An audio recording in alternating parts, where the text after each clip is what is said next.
regional services ministry team on which I serve as the judicatory.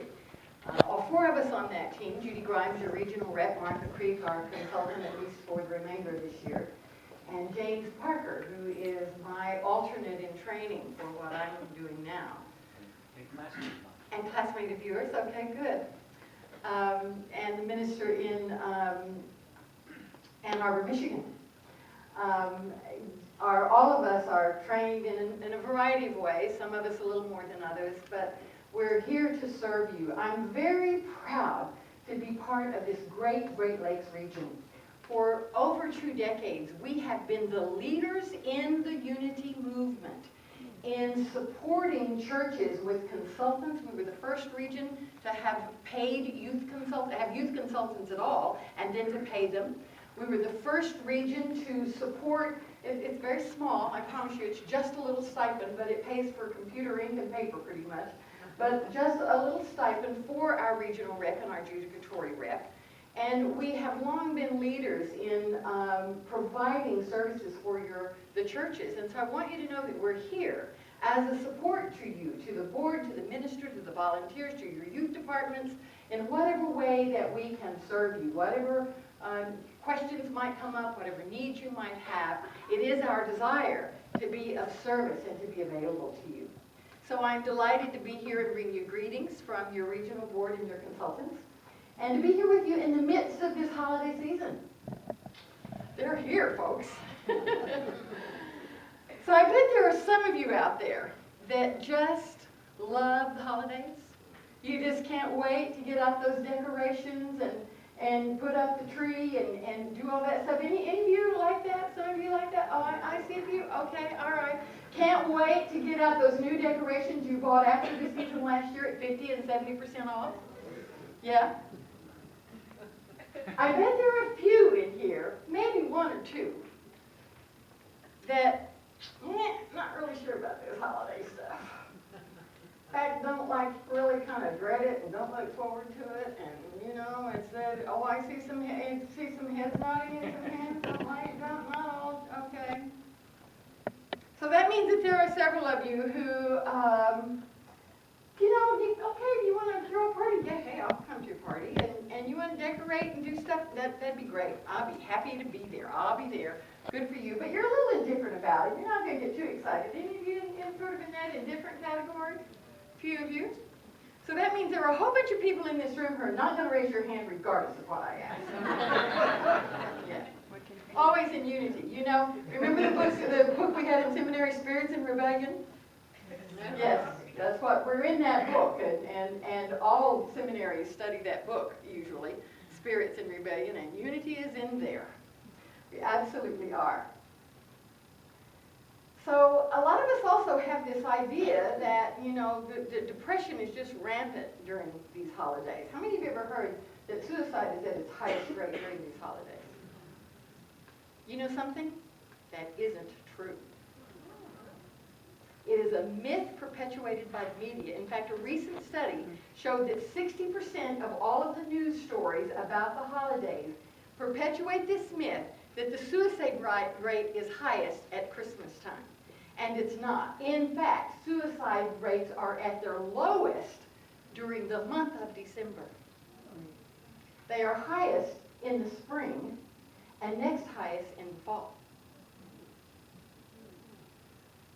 And then, of course, this idea that's come up in the last several years about, and that, by the way, those statistics are from the Center for Disease Control and Prevention.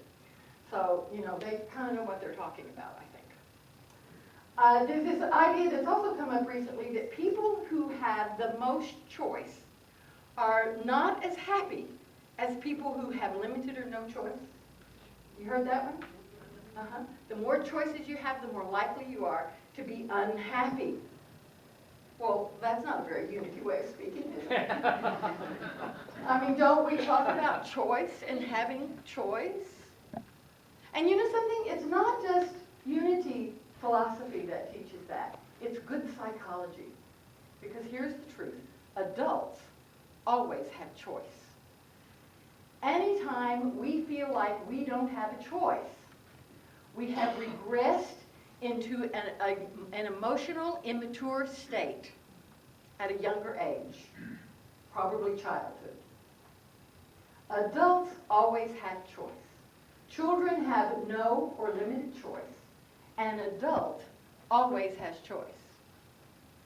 Now, you may not like the choices you have, but in Unity we know that we can make a choice not only about the action that we decide to take, but also the attitude with which we do it, right? We can choose a new attitude about how to do something. So one of the principles that's not in our 5 basic ones, which I think ought to be, and comes from the Course in Miracles, is one of my favorite, and it's this one. What we focus on expands. What I focus on expands. How many of you are familiar with that one? And we all sort of know it, right? I mean, you know, like one of the simplest examples is cars. There are multiple car choices these days. And when you want a new car, or maybe a friend of yours has gotten a new car, and you know, you've never seen it before, and it's kind of interesting, but then you begin to notice that car, particularly if you like it, you're interested in it. You notice that car all over the place. Were they not there before? No. They just weren't in your awareness before. And now that you've put some focus on that car, its appearance in your universe expands. So we know this, don't we? Before I moved from Kalamazoo to Cleveland last April, I lived about 3 blocks from a railroad right-of-way that had been reclaimed as a recreational trail. And I walked 3 miles on that trail almost every day for about a year and a half.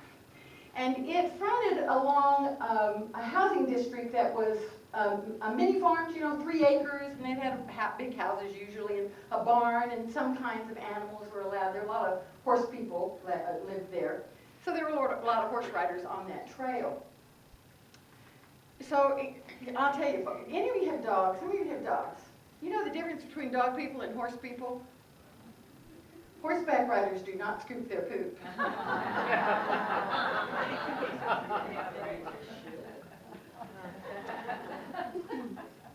So, you know, I walked this trail, and I was very careful. And I had walked it for several months, and one day I heard a noise up the embankment, and my attention was drawn, and I looked over to see what had made the noise, and I didn't see what made the noise. But what greeted my eyes was a surprising, startling profusion of blackberry bushes that were absolutely chock full, overflowing with beautiful, ripe, juicy, big blackberries. I immediately went home and got a couple of pails and some plastic bags and came back and picked all I could possibly carry, and I did the same thing for the next couple of weeks. Now, I had missed the beautiful blossoms in the late spring. I had missed the green berries showing their promise. And I almost missed that beautiful, delicious, it was a rainy year and they were so good, that beautiful, delicious fruit. So you know what I learned from that? You will miss the bounty in the bush if you are focused on the poop in the path.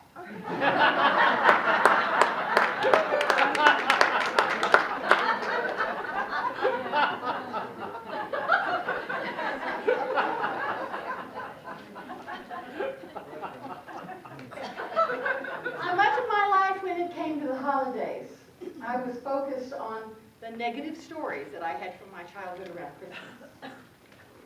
So Christmas was filled with death when I was a child. When I was 2, my father's father, my grandfather, died on December the 18th. When I was 4, my father's mother, who lived with us, died on December the 20th. And when I was 6, my father died on December the 18th. Pretty grim, huh?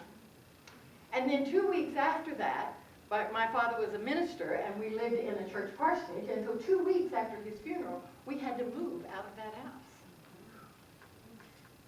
After that, my mother, my brother, and her sister and I almost always drove, or in fact always, every Christmas, drove to their parents' house, my grandparents' house, for Christmas, and they were both working, so that usually meant that we would leave early, 4:30 or 5 o'clock on Christmas Eve day, and drive back on Christmas night, with my mother and her sister sharing the driving up front, and yelling at my brother and I, who were fighting in the back seat. Not fond memories of Christmas. Now, as a result of that, I didn't particularly enjoy, I wasn't ever excited about Christmas. Now, when my daughter was born and she grew to the age where she was excited about Christmas,